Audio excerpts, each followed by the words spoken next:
Hello friends, Pandian ஸ்டோரில் என்ன நடக்குதுன்னு பார்க்கலாம் வாங்க. வீடியோவை ஸ்கிப் பண்ணாமல் கடைசி வரைக்கும் பாருங்கள். இப்போது இங்கே பாக்கியம் சொல்கிறாங்க, மீனா நீ சொன்னதுக்காக நான் கொஞ்சம் பொறுமையாக இருக்கேன்.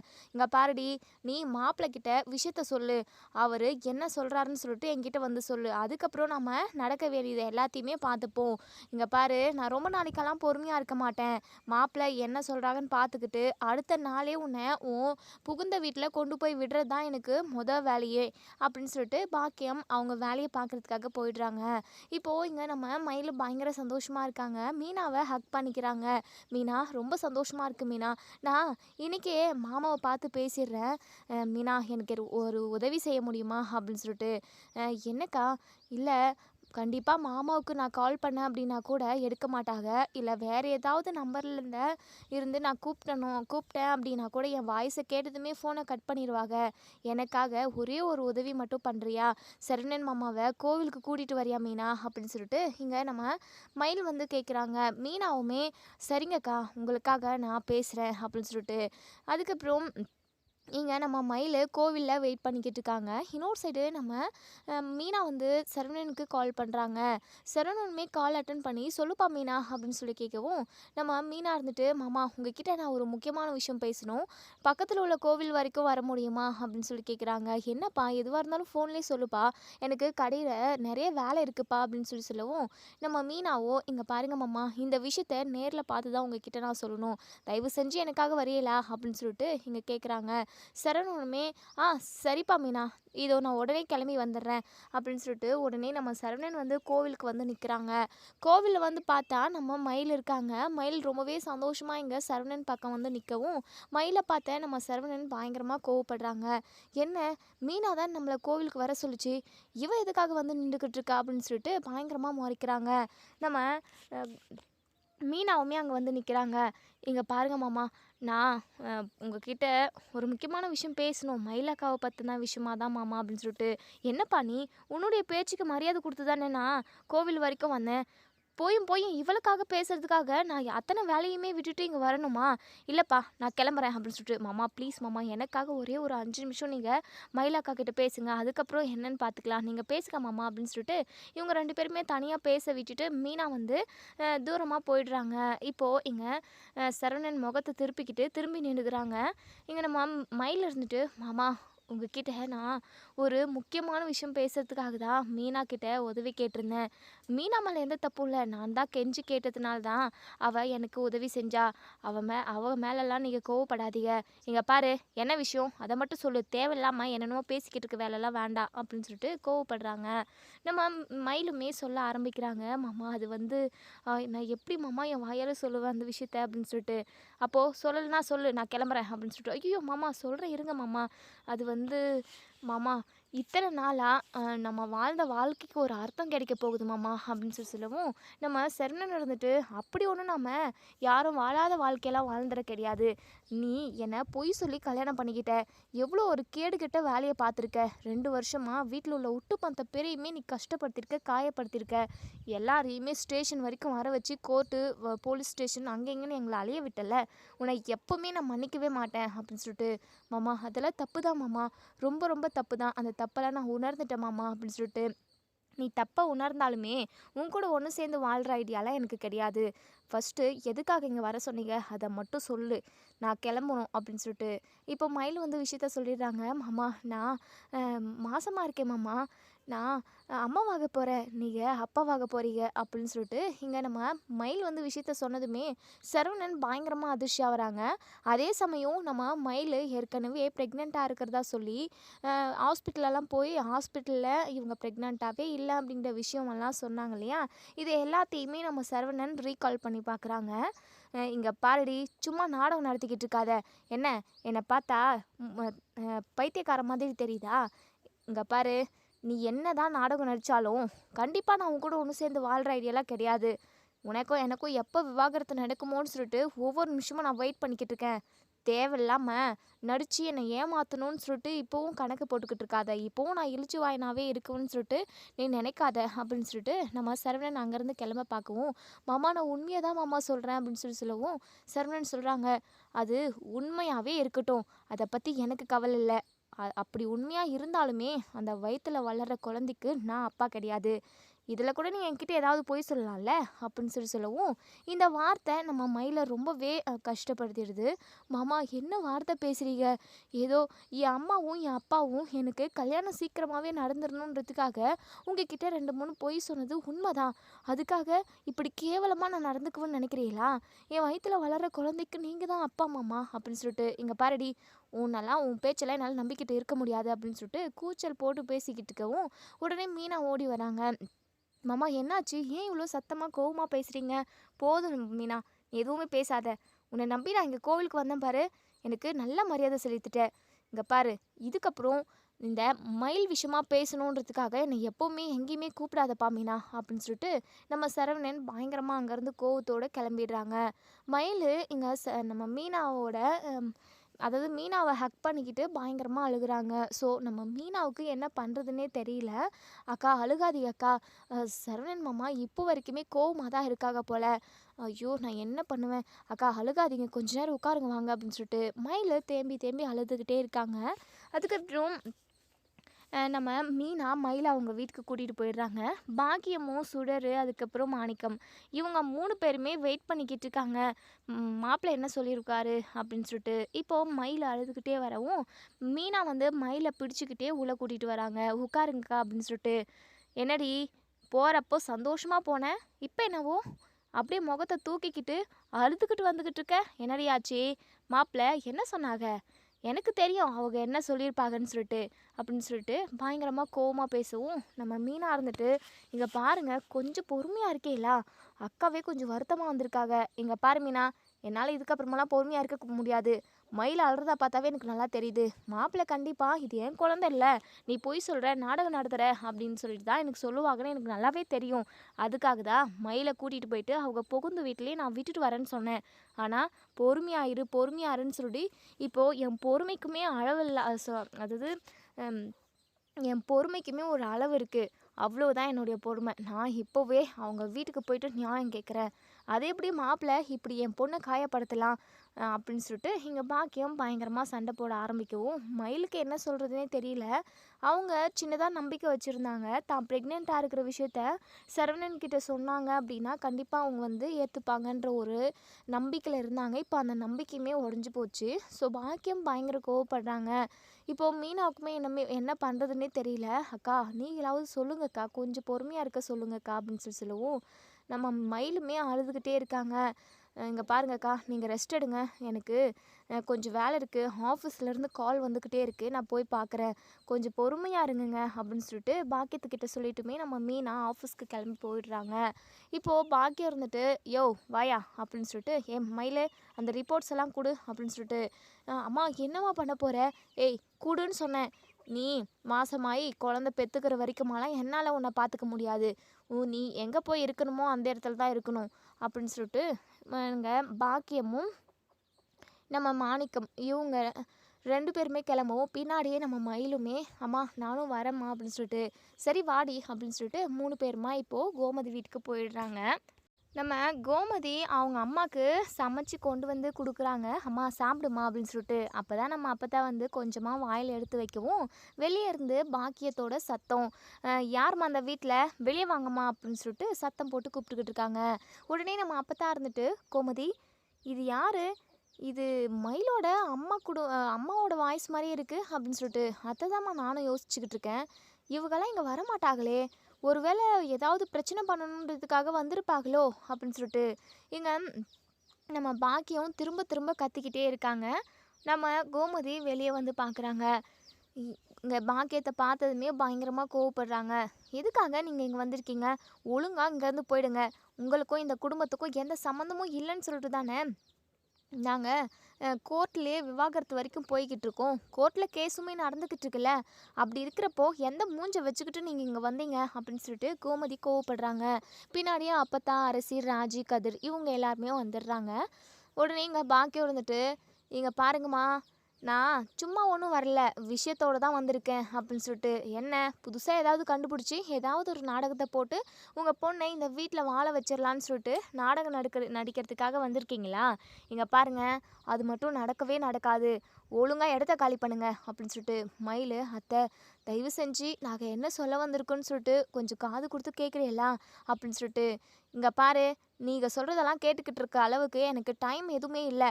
ஒழுங்காக இங்கேருந்து போகிறீங்களா இல்லை போலீஸை வர வைக்கட்டுமா அப்படின்னு சொல்லிட்டு உடனே பாக்கி இருந்துட்டு கிளாப் பண்ணிக்கிட்டே, இங்கே பாரும்மா, போலீஸை வர வைக்க வேண்டியது நாங்கள் தான் அப்படின்னு சொல்கிறாங்க. உடனே கோமதிக்கு ஒன்றுமே புரியல. உடனே அப்பத்தான் இருந்துட்டு, கோமதி நீ கொஞ்ச நேரம் சும்மா இரு கோமதி, இங்கே பாரும்மா, என்னம்மா ஏற்கனவே எக்கச்சக்கமான பிரச்சனை போய்கிட்டு இருக்கு. அது மட்டும் இல்லாமல் கோர்ட்டில் கேஸுமே போய்கிட்டு இருக்குல்ல, அது முடிகிற வரைக்கும் நீங்கள் கொஞ்சம் பொறுமையாக இருங்க. எதுக்காக தேவையில்லாமல் திரும்பவும் பிரச்சனையை இழுத்து விட்டு ஊரில் உள்ள எல்லாருமே வந்து வேடிக்கை பார்க்கணுன்னு நினைக்கிறீங்களா? இது அசிங்கம் இல்லையா அப்படின்னு சொல்லிட்டு இப்போ பாக்கியம் சொல்கிறாங்க. இங்கே பாருங்கம்மா, நீங்களும் பெரியவங்களா இருக்கீங்க, உங்ககிட்ட நான் இந்த நியாயத்தை சொல்கிறேன்.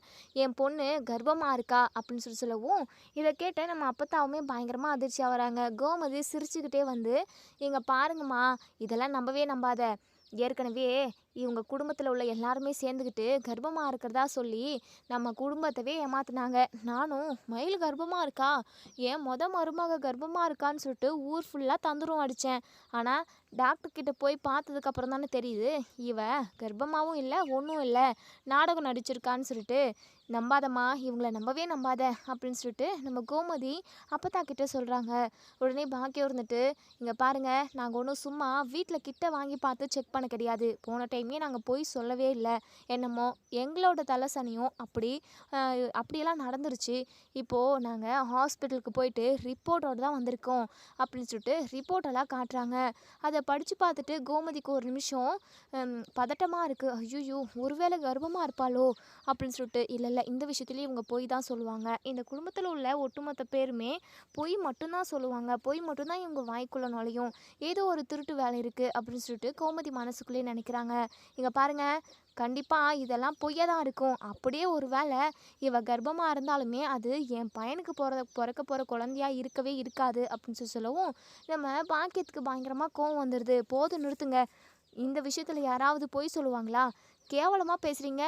நீயும் ஒரு பொண்ணு தானே, என் பொண்ணோட மானத்தையும் இப்படி அவமானப்படுத்துகிற, என்ன அசிங்கமாக இல்லை உனக்கு இப்படி பேசுகிறதுக்கு? வாய் கூசலை. ஒரு பொண்ணாக இருந்துக்கிட்டு ஒரு பொண்ணை இப்படி அவமரியாதையாக பேசுகிறியே அப்படின்னு சொல்லிட்டு பாக்கியம் பயங்கரமாக கோவப்பட்டு கண்டபடி பேசிக்கிட்டு இருக்காங்க. மயிலுக்கு ரொம்ப பதட்டமாக இருக்குது. இதனால் வேற ஒரு பிரச்சனை வந்துருமோ அப்படின்னு சொல்லிட்டு பயந்துக்கிட்டு இருக்காங்க.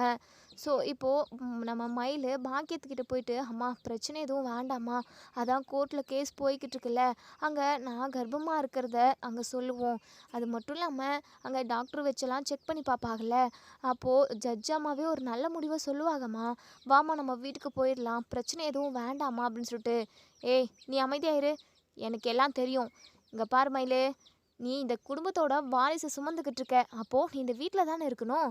நீ எதுக்காக வாளா வெட்டியே வந்து என் வீட்டில் உட்காண்ட்ருக்கணும்? இங்கே பாருங்கம்மா, என் பொண்ணு இந்த வீட்டில் தான் இருப்பா. மயிலு நீ உள்ளே வா மயிலு அப்படின்னு சொல்லிட்டு இங்கே நம்ம மயிலை வந்து கையை பிடிச்சி கூட்டிக்கிட்டு உள்ளே வராங்க. கோமதி இருந்துட்டு, இங்கே பாருங்கள், திறந்த வீட்டில் நாய் நுழையிற மாதிரி நீங்கள் பாட்டுக்கு உள்ளே வந்துக்கிட்டு இருக்கீங்க, ஒழுங்காக நீங்கள் 2 பேரும் வெளியே போங்க அப்படின்னு சொல்லிட்டு நம்ம கோமதி கத்துறாங்க. அப்போ கூட அது எதையுமே காதில் வாங்கிக்காமல் நம்ம பாக்கியம் மயிலை கூட்டிகிட்டு வந்து, உட்காரு மயிலு, நீ சோஃபா மேலே உட்காரு, கர்ப்பமாக இருக்கிற பிள்ளை இப்படி ரொம்ப நேரம் நிற்கக்கூடாது, அழுகவும் கூடாது, நீ தைரியமாக இரு, நீ எப்பவுமே சந்தோஷமாக இருக்கணும், அப்போ தான் வயிற்றில் உள்ள குழந்தை ஆரோக்கியமாக இருக்கும் அப்படின்னு சொல்லிட்டு நம்ம பாக்கியம் வந்து மயில்கிட்ட சொல்லிக்கிட்டு இருக்காங்க.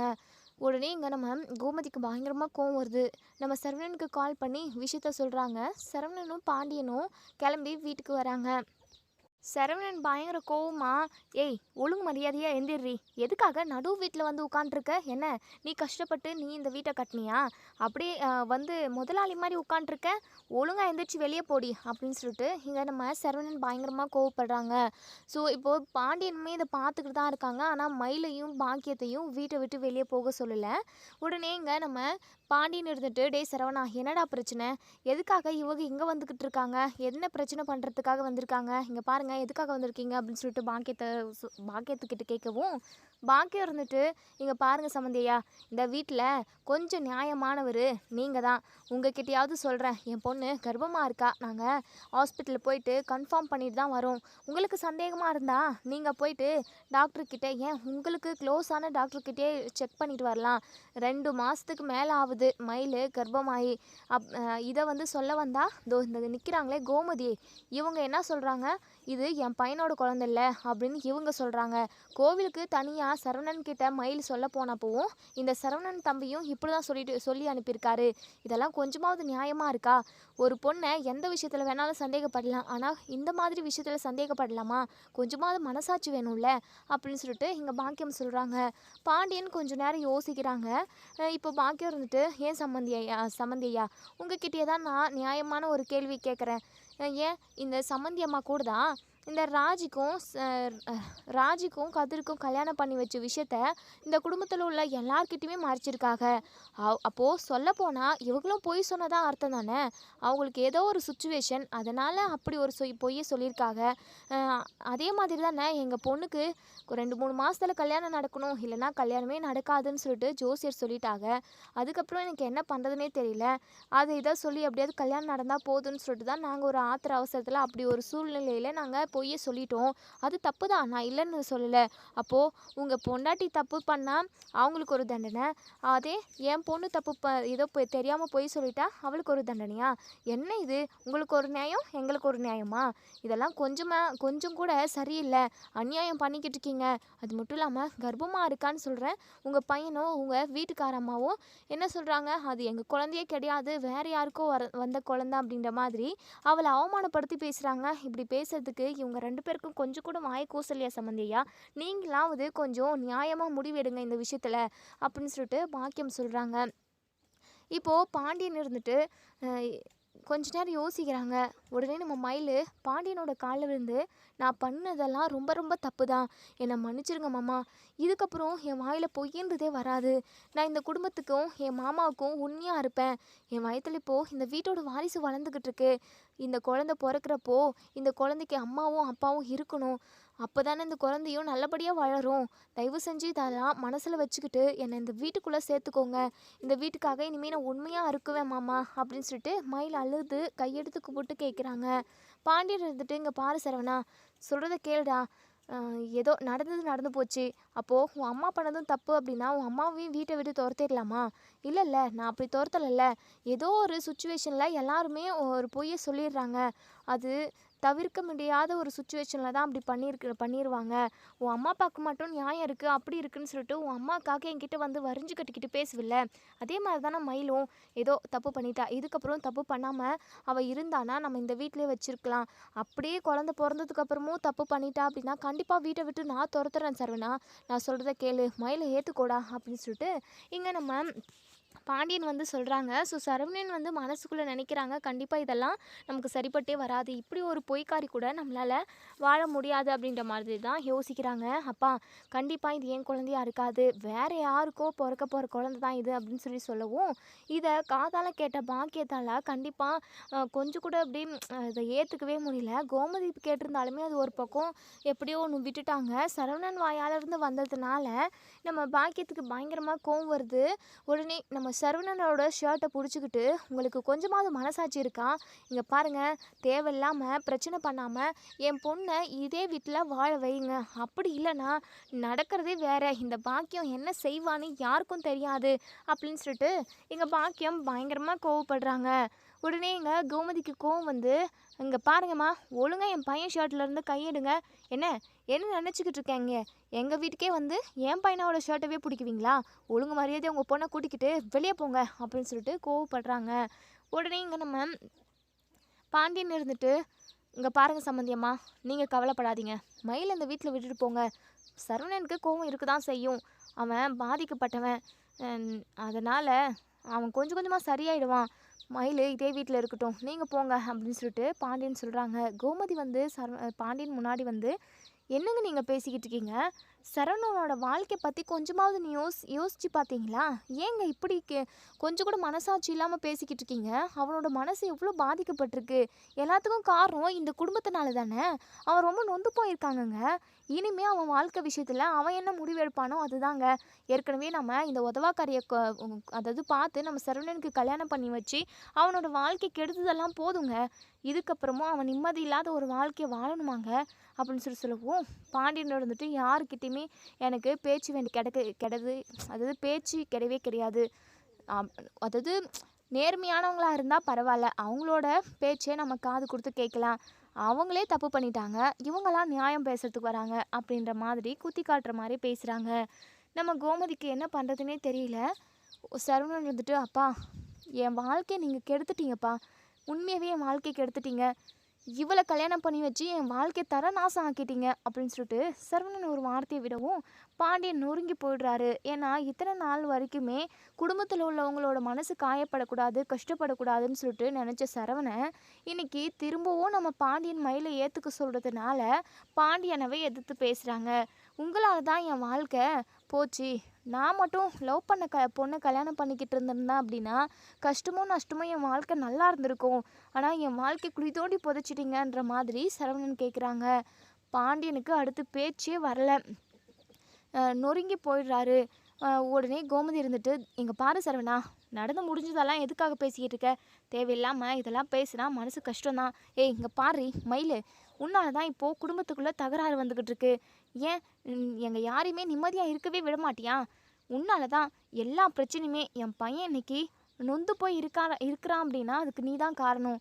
ஒழுங்காக வீட்டை விட்டு வெளியே போடி" அப்படின்னு சொல்லிட்டு இங்கே நம்ம கோமதி வந்து கோவமாக கத்திக்கிட்டு இருக்காங்க. சரவணன் பேசுனதுக்கப்புறம் பாண்டியன் ஒரு வார்த்தை கூட வாயை திறக்கல. நம்மளால தான் இவன் வாழ்க்கை கெட்டு போயிடுச்சு. இவன் நல்லா இருக்கணுன்றதுக்காக தானே நம்ம கல்யாணம் பண்ணி வச்சோம். ஆனால் இப்படியெல்லாம் நடக்கும்னு சொல்லிட்டு நான் எதிர்பார்க்கவே இல்லை. கல்யாணம் நடந்துருச்சு. இதுக்கப்புறமும் டிவோர்ஸ் அது இதுன்னு பண்ணி 2 பேரோட வாழ்க்கையுமே கெட கெட அதாவது கெட விடக்கூடாது. இதை சரி செஞ்சு இவங்க வாழ்க்கையை நல்ல விதமாக மாற்றலாம் அப்படின்றதுனால இப்படி சொன்னேன். ஆனால் சரவணன் இப்போது இப்படி ஒரு வார்த்தையை சொல்லி நம்மளை நொறுக்கிட்டானே அப்படின்னு சொல்லிட்டு நம்ம பாண்டியன் வந்து ரொம்பவே மனசொடைஞ்சு போயிருக்காரு. மயிலுமே, "மாமா ப்ளீஸ் மாமா, தயவு செஞ்சு என்னை ஏற்றுக்கோங்க. அவங்க கூட ஒன்று சேர்ந்து வாழணும்னு சொல்லிட்டு நான் நிறைய ஆசை வச்சுருக்கேன். இதுக்கப்புறம் நான் தப்பு பண்ண மாட்டேன் மாமா, ப்ளீஸ் மாமான்னு" சொல்லிட்டு அழுதுகிட்டு இருக்காங்க. இனி என்ன நடக்கும் அப்படின்றத நம்ம வெயிட் பண்ணி பார்ப்போம் ஃப்ரெண்ட்ஸ். வீடியோ பிடிச்சிருந்தா லைக் பண்ணி கமெண்ட் பண்ணி தருவீங்க. தேங்க்யூ.